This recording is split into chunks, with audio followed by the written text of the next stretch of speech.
जय सिया राम। जय जय सिया राम। भक्तजनों, महाराज जी आज समझा रहे थे कि होशियारी नहीं करनी चाहिए, लेकिन वो आदमी कैसा जो होशियारी छोड़ दे हो है? एक बात बताइए, दिल कहाँ लगाना चाहिए? बताइए, दिल किससे लगाना चाहिए? दिल भगवान से लगाना चाहिए। किससे? भगवान से। और दिमाग कहाँ लगाना चाहिए? दिमाग दुनिया में लगाना चाहिए। लेकिन हमने क्या किया? हम होशियार आदमी हैं, हमने दिल लगा लिया दुनिया में। कहाँ लगा लिया? दुनिया में दिल लगा लिया। और दिमाग कहाँ लगाए? भगवान के पीछे। कि चलिए आधा घंटा कथा हम चले जाएंगे, आधा घंटा लेटे ही जाएंगे, समझिएगा। तो होशियारी हमारी जाने वाली नहीं है। और एक बात आप समझिएगा, होशियार आदमी कभी भगवान को नहीं पाता। भगवान को पाने के लिए आपको पागल बनना पड़ेगा। पागल का मतलब कपड़ा फाड़ घूमे कि ना है। पागल का मतलब है कि आप मीरा बनिए, सबरी बनिए, इंतजार करिए। लेकिन आप अब समझेंगे कि नहीं कपड़ा फाड़ घूमे तब भगवान मिलेंगे, ऐसा नहीं है। कौन कहता है भगवान आते नहीं? तुम द्रौपदी के जैसे बुलाते नहीं। कौन कहता है भगवान खाते नहीं? तुम सबरी के जैसे खिलाते नहीं। ठीक है। कौन कहता है भगवान नाचते नहीं? तुम गोपियों के जैसे नचाते नहीं। आपके पास श्रद्धा हो, भाव बिना मिलता नहीं दुनिया में सामान। जाते हैं ना, मोल करते हैं, भैया टमाटर कैसे, भैया आलू कैसे, भाव करते हैं ना। तो भाव बिना मिलता नहीं दुनिया में सामान। और भाव बिना कैसे मिलेंगे? भाव तारण भगवान। समझ लीजिए आप लोग।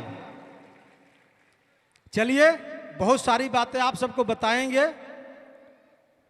कल मर्यादा पुरुषोत्तम भगवान श्री राम का विवाह मैया जानकी जी के साथ। कुछ लोग अवध से निकलेंगे और कुछ लोग मिथिला में इंतजार करेंगे। तो आप लोग, अच्छा ये बताइए, आप लोग इसमें कितने लोग ऐसे हैं जिन्होंने कन्यादान किया है? हाथ उठाइए। अरे कन्यादान का मतलब अपने सब लड़की की शादी नहीं, जेका पाव पूजब कहा थे हो पर ठेठ भाषा में, जब पाव पूजी की है हो, समझते हैं ना पाव पूजना? तो जानते हैं पाव पूजने के लिए क्या होता है? कल खाली हाथ नहीं आना है। बिटिया के पाव पूजी में सामान लगता है हो। महाराज जी बैठेंगे, मंत्र बोलेंगे यहाँ पे, ठीक है? ओम विराजो दो हो बस विराजो, फिर बहुत सुनाएंगे, कल सुनाएंगे, कल पूरा ब्याह कराएंगे।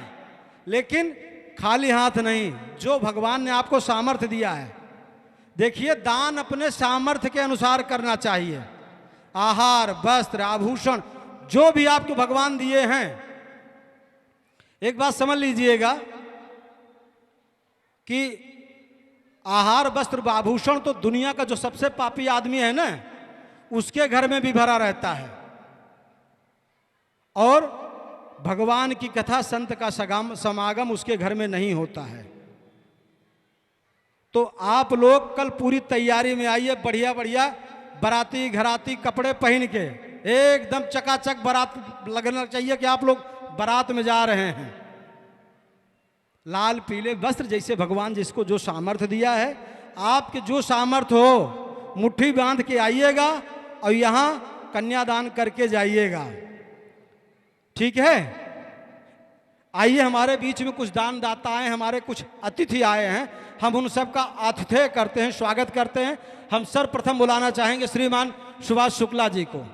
श्रीमान सुभाष शुक्ला जी, आप महाराज जी की चरण शरण में आए, मंच पर पधारे। श्रीमान सुभाष शुक्ला जी, आपने हमारी राम कथा को 5100 रुपया, 5100 रुपया दान दिया है। एक बार जोरदार ताली भैया के लिए।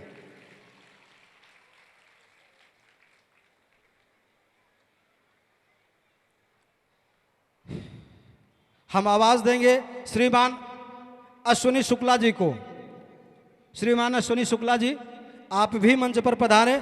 आपने हमारी राम कथा को 511 रुपए दिए हैं। श्रीमान सूर्यभान सिंह जी, श्रीमान सूर्यभान सिंह जी, आप भी पधारें। आपने भी हमारी राम कथा को 501 रुपए दिया है। श्रीमान राजेश शुक्ला जी आके चले गए, वासुदेव हिंदी विद्यालय के चीफ चेयरपर्सन हैं। आपने हमारी राम कथा को 1000 रुपए दिया है। हम मंच पर बुलाना चाहेंगे रविंद्र कुमार सिंह जी को, समस्तीपुर बिहार वाले। रविंद्र कुमार सिंह जी, समस्तीपुर बिहार। बिना बिहार के बाहर कहाँ आएगी हो। आइए मंच पे रविंद्र कुमार सिंह जी। हम आपको बता रहे थे कि असन बसन सुत नारिधन, असन बसन सुत नारिधन पापियों के घर होए, संत समागम हरि कथा तुलसी दुर्लभ दोए। संसार का जो सबसे बड़ा पापी व्यक्ति है उसके घर में भी भगवान आहार, वस्त्र, आभूषण, रुपया, पैसा, लड़कियां, बच्चा, पशु प्राणी सब भर देते हैं, लेकिन 2 चीजें नहीं होती, भगवान की कथा और संत का आगमन उनके घर नहीं होता। बाकी तो आप सब बहुत समझदार हैं, बड़ा कथा सुनते हैं, आप सब बहुत समझदार हैं, आप लोग क्या समझाना है। लेकिन कल विवाह की तैयारी के साथ में वो विवाह नहीं जो आप लोग यहाँ देखते हैं आजकल। अच्छा, हम आप बताना चाहते हैं, आजकल ब्याह होता है, मंच पे लड़का लड़की आते हैं जहाँ जयमाल डाला जाता है। क्या मजाक बना दिया गया है हमारी शादियों का। 4 लुक्खा आते, लड़कियों को पकड़ के उठा खड़ा हो जाते हैं, और 4 मिला आते, लड़की को उठा के ले खड़े हो जाते हैं। वो उसको उधर लेके भागता है, उसको उधर लेके भागता है। अरे अपने धर्म का इतना परिहास, ऐसा मजाक। आप बात समझिए, अब पता नहीं कहाँ से कौन आया, लड़की गोदी में उठा के ले खड़ा हो गया, उधर लड़के को उठा के ले खड़े हो गए, जयमाल डालने नहीं देंगे, आधा घंटा यही चलेगा। मजाक बना दिया आप लोग। कल आपको सही सही विवाह दिखाएंगे।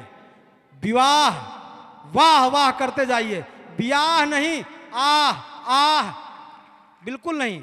आजकल तो ब्याह ही होता है, आह, लड़का वाला आह, लड़की वाला आह, समझेगी नहीं। और फिर बाद में आह ही आह हम जिंदगी चली जाती है। फिर 1 साल के बाद कहाँ मिलते हैं मालूम है? वहीं बहुमाड़ी कोर्ट में। कहा हुआ छुट्टा छेड़ा हो रहे हैं, ना ना ना ना, समझेगी नहीं। और बड़ा अच्छा चलन निकला हुआ है, लड़की को देखने के लिए पूरा मोहल्ला जाएगा, देखेंगे, परखेंगे, पूछेंगे, पढ़ाई लिखाई, कढ़ाई, सिलाई, बुनाई, और लास्ट में ऐसे नाच दिखावा, तो एक ठो गाना नाच दिखावा। और वही लड़की जब आती है फिर पूरे मोहल्ले के सामने पूरे परिवार को नचाना शुरू करती है। आप समझिएगा। तो आप लोग खुद ही मजाक बन रहे हैं। आज का है, आज हल्दी है, आज का आवाज गोद भराई है, आज का आवाज गोर पकड़ खिंचाई है। अरे भैया, यही सब हो रहा है विवाह में। विवाह का मतलब वाह, जहां वाह शब्द निकले। हमारे यहां पाणी ग्रहण होता है, गठबंधन होता है। राम सरिस बर दुल्हन सीता, राम सरिस बर दुल्हन सीता, समधी दशरथ जनक पुनीता। कल आपको विवाह दिखाएं कैसे होगा, लेकिन तैयारी में आइएगा आप सब। चलिए अब बिना देर की हुए व्यासपीठ की तरफ चलते हैं।